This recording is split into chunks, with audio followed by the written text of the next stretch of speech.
Hello, Western Oregon baseball fans, and welcome to this edition of Wolves Weekly. Joining me in studio again this week after being out of the studio last week, head coach Jeremiah Robbins. Jeremiah, it's been a little while since I've had an opportunity to catch up with you, so I'd just like to talk to you kind of where you guys are at the season. You don't want to say you're halfway through because you're a little bit over halfway through at this time. But you guys are right now 20-7 on the season, 20-5 against Division II opponents, always a big note there, 80% winning percentage, and 9-1 in the GNAC. Can you just talk to me a little bit, maybe how the journey's gone since basically that last Cal State Stanislaus trip when we really had a chance to talk to you? Yeah, I think the kids have really responded very well since the Stanislaus series and of just playing consistent baseball every weekend, or well, like last week it was Monday, but just staying with it. And the crazy thing that we're fighting is some really bad weather and not getting a lot of opportunities to be outside, but they're just doing a phenomenal job in our indoor facility, and when we can sneak outside for an hour session or a 2-hour session on the turf, it's been huge for us, and the kids have stayed focused. So I love the resiliency of this club that we have this year, and they're fighting and clawing and finding ways to get better. And it seems like you guys have really done well. I mean, you guys are 9-1 in the GNAC. Coincidentally, 6 of the games have actually been at home during that time. You guys have played pretty well at home during that time, and it's been really impressive to watch kind of the blend, especially here when I've had an opportunity to watch the offense and pitching coming together in a couple of those games. Just talk to me a little about that, the way you guys have really slotted into that lineup, it feels like, and we'll talk about the pitching really soon here. Sure. Once we moved Dave Amberson into that leadoff spot, we've kind of seen a change in Dave, and then moving AJ down to the 5-hole has been beneficial also. So, I think our lineup's pretty well set. We can plug and chug in a few different spots. You've seen with the DH spot, we've been matching up in that position. But even that doubleheader on Monday against St. Martin's in that second game, we got some good swings off and hit some balls right at people. I'm just really impressed with our guys just going out there with a good approach and getting relaxed. And that's one thing in my years that I've been here is we seem to be a little bit tense as we go through league, and we've been stressing, just be relaxed and play good baseball. And I thought we saw that this Monday in that doubleheader, and we're seeing the same thing on the pitching side too. And it's actually, from my point of view, it's pretty impressive. You guys, of the 8 position players that normally start, I know there's always the DH in there. You guys brought back only 3 guys from last year, but you've had some great performances out of Boyd.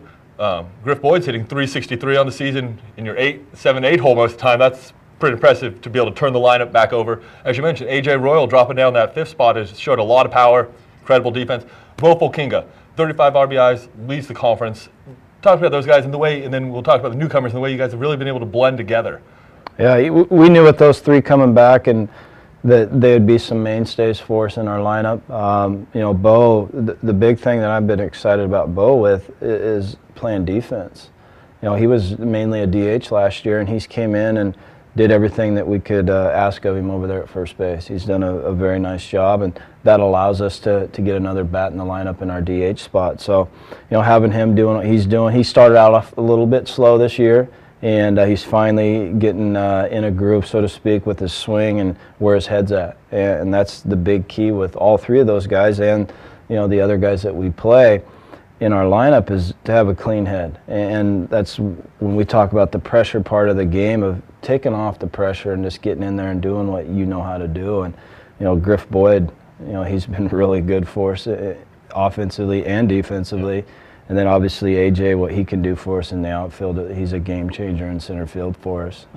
He's done some things, and we saw it Monday with Davo losing the ball in right field, and here comes AJ over from center, and that was a big play. It was huge to get that ball. And he can do some incredible things. He's still improving with his swing. His numbers are kind of going up and down a little bit. I think when it's all said and done, he'll be above 300 and with a bunch of RBIs and maybe a few more home runs. But he's getting to a point where he's really comfortable in the box, and it could be scary. And you mentioned those guys flanking AJ on the outside. Over there in left field, Matt Allen's kind of settled in that role. You talked about Amberson over in right. And some of the other newcomers you have, Blake Miller there at shortstop leads the conference in runs scored and actually on base percentage too, I believe it is. Or slugging, I'm sorry. Mix that up. And then over a second, Mike Ganji splitting some time there with Josh Solomsauce. And then behind the plate, you have a couple new guys too.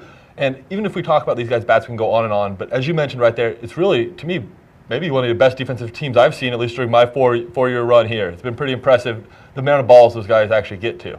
Yeah, it's really impressive, and they've done some pretty good things for us. Obviously, coming in and getting acclimated in a hurry, and I tip my hat to our returners of making it an easy transition for the newcomers. It doesn't feel like this is a first year for a lot of these guys that are out there playing.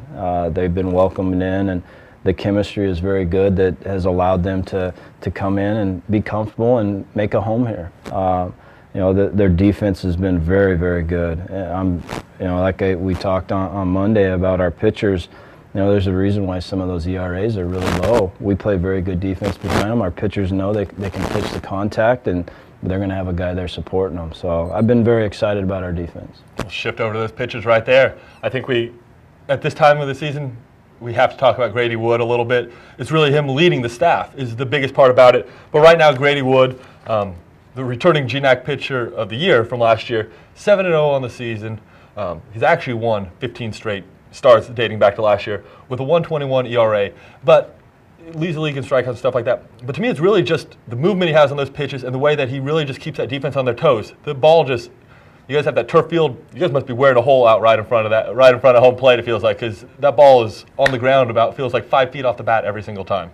Yeah, Grady does a lot of things for us on the mound and keeping the defense involved. And last year he tried to be a kind of a strikeout guy, and it put him down in some counts where now he just gets up there and pitches. And it's impressive to watch him go to work, and the defense behind him is on their toes at all times. And that's one thing I like with all 4 of our starters and our guys coming out of the pen. They have a good pace on the mound. And when you have a good pace, it keeps your defense active, and they're there to support him. And Grady's putting up some good numbers. We're very proud of his efforts, and he's doing very well. He's still got a long way to go too. That's the surprising thing with him. We're still working on another pitch with him that he has never thrown this year. So we get that one in the mix there too, and I think it could add some more adversity for the teams that are going to face him. Well, just want to say really quickly, even with Grady Wood as your #1 starter right now, the staff still leads the conference right now with a 3.34 ERA. I mean, that's a pretty good mark regardless of what you have there. And you guys played on Monday, so not all the numbers have been counted out, but you guys were coming in the weekend second in the country in least walks allowed per 9 innings. I know from you each time that's a very important one in years past and everything, not giving away free bases. I mean, that has to be a pretty big one when you draw more walks than you give up to your opponent. Yeah, that's something we take a lot of pride in. We don't want to walk anybody. We want to challenge hitters and let our defense play out, and it's something that we've preached to our guys since they've been on campus in September. As we went through fall ball and our bullpen work and working with the kids is, get up there, pitch, and let your defense take care of you. And we've been ahead in counts, which I like. The games that we have struggled in, I think if you'd go back and look at the line of the pitchers, there'd be some walks mixed in there that obviously cost us some runs. So, that's something we love that number. We want to keep those walks down. The strikeouts will come. It's not a number that we're too cared about. But keeping walks down, going out there, competing on the mound, and trusting your teammates. Well, fantastic, Jeremiah. Well, the fans are going to have another chance to watch you guys at home this weekend on Saturday and Sunday when you guys host Montana State Billings. We'll get a little bit more insight into the Yellow Jackets and what they'll bring to the table against the Wolves this weekend when we come back with the recap edition of Wolves Weekly. So just want to say thanks for joining me in studio, and thank you all for watching this edition of Wolves Weekly.